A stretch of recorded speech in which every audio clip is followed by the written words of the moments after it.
Hey there, it's Kira and Polymer Clay TV, and today I'm going to make these fun and funky earrings using simple techniques. Let's get started.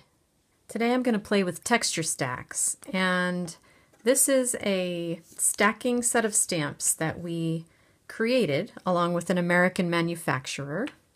And basically they have a little identifying number on the side so you know which one in the stacks are your favorites or whatever. The one on the bottom is closed so that it's like a handle. And it has this mark on the side keeps it from rolling off your desk. So it can roll around but it'll stop.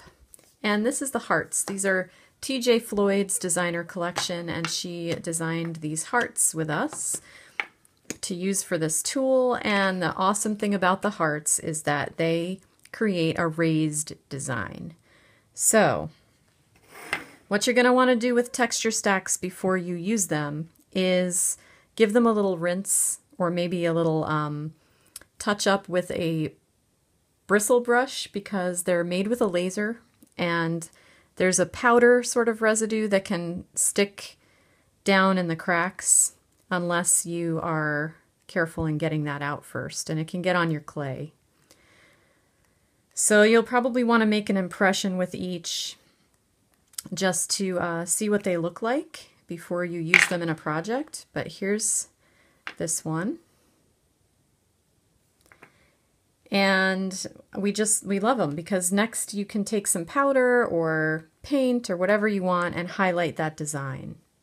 So I just wanted to show you what each one looks like.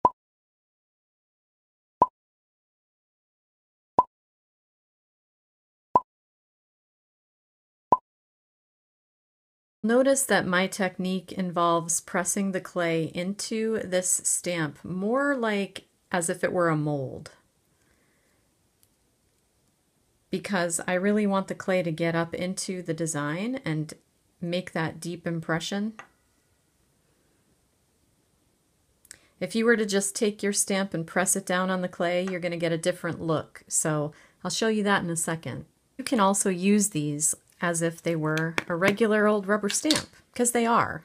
So I'm using Lightning Black. This is a dewdrop ink. We really love these.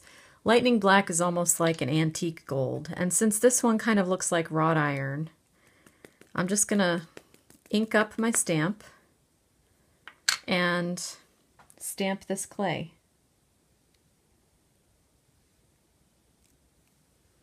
And it's just really beautiful. I'm going to wipe off my stamp because this is pigment ink, and pigment ink doesn't really dry unless you heat it. It's another reason why it's perfect on your clay.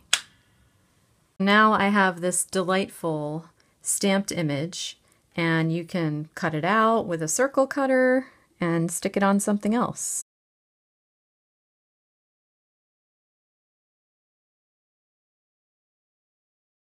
So here it is, it's foiled onto fuchsia, and then I've got a piece of, this is Premo copper, and I just kind of rolled it up and ran it through my machine, so it's got this beautiful marbly effect that comes from the mica. It's almost, this is what you're seeing is mica shift. I just didn't plan it, so it's just what it is. So I'm going to set that to the side because I'm going to use this ornate heart here to make a pattern on this foiled clay. And I'm going to cut this in half so I have two separate pieces to work with, just to make it easier on myself. And I'm going to press this onto this heart.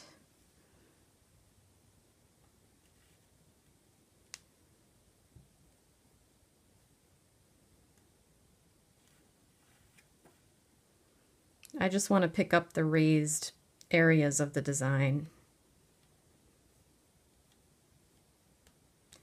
And then I might even just press it to make sure I really got it evenly. Oh, that's pretty. Okay, so now I've got this silver heart, and I'm going to cut it out.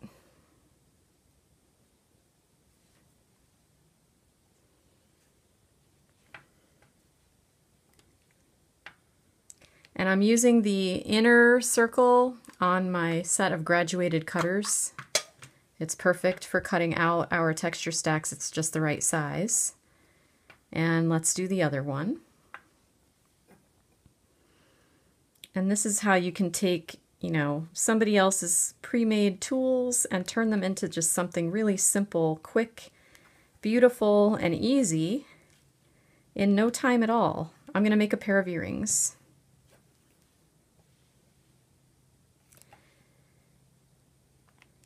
And as you may or may not know, you can visit createalong.com to see our copyright and angel policy. But you are allowed to make your own items for sale and for gift giving, whatever you want to do using our tools. That's perfectly fine. So if you wanted to whip up a bunch of earrings for your craft booth or whatever, that's totally cool. Now you see this? I got a little chunk here that stuck to my stamp. Because it's foiled, I'm just gonna peel it off and stick it back in its spot. I'm kind of okay with this because I was actually hoping for even more of a crackle on the silver part, and probably would have gotten it better if I had used gold leaf instead of or silver leaf instead of the mylar foil. The mylar foil tends to really want to stick to the clay and stretch with it, as opposed to the crackle that you get when you use the composition leaf. So, it's okay. So now I'm going to center these on here and use my next larger circle to cut around.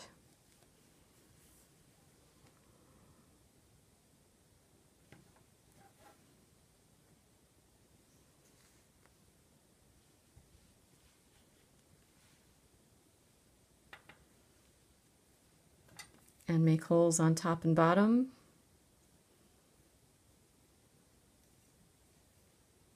Because I'm going to dangle a bead.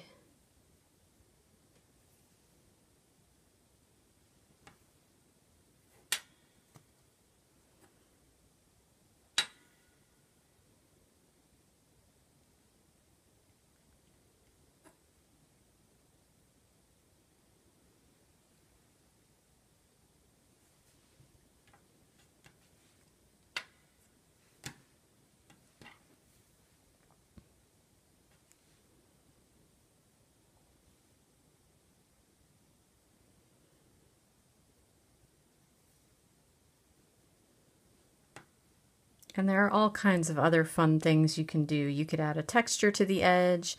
You could put some cup chain around it. So many things. And when these come out of the oven, I'm going to antique them with some darker paint to really bring out those, the design of the heart. Okay, so you can go crazy after this point and just do all kinds of fun things to your shapes. You don't have to leave them like this. So let's see what I did. Figured I'd show you this process because it's important to me. I don't like how your cut polymer clay pieces can often just kind of look like Necco wafers. I don't know how to explain that, but I like to flatten them a little bit on the ends.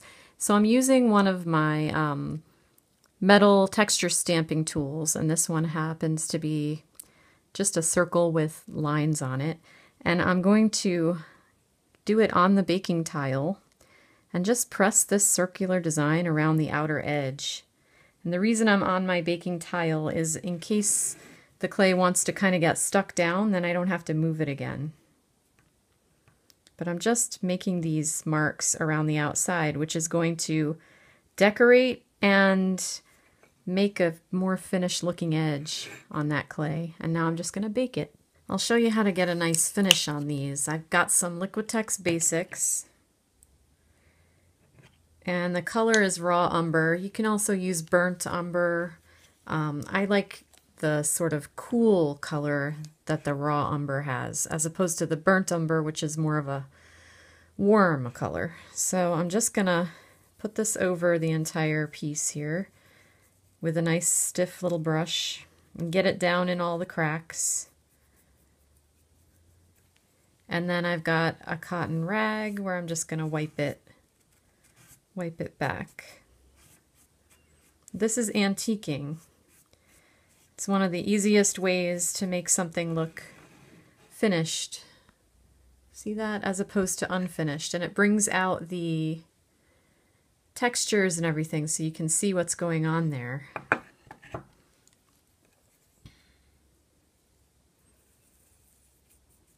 I really like doing it to metallic pieces. It gives it that little bit of age and takes away the really strong, sparkly metal look so that it looks like, I don't know, it's hard to explain, but to me it always makes a piece look finished.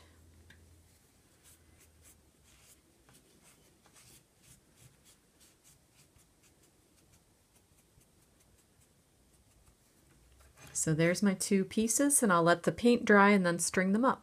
The last thing I'm going to do is show you a fun trick that I do all the time. So if you'll remember, I foiled pink clay. And I'm going to take a cheap nail file from the store, from the drugstore. And since I foiled this, now I can scrape off and weather from the high points some of that foil and bring back the pink.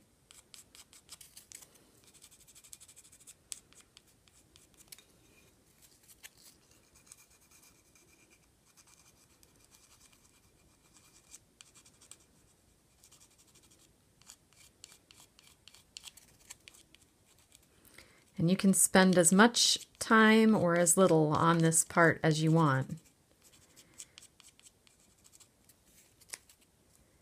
in order to reveal the color beneath. And I find that it gives the piece a little bit more age and it looks really cool.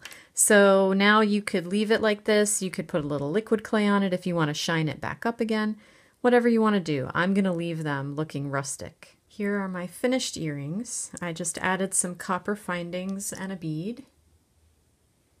I hope that you enjoyed this project. It's really fun and easy to just use rubber stamps, a little bit of paint and ink, and you come up with something really beautiful.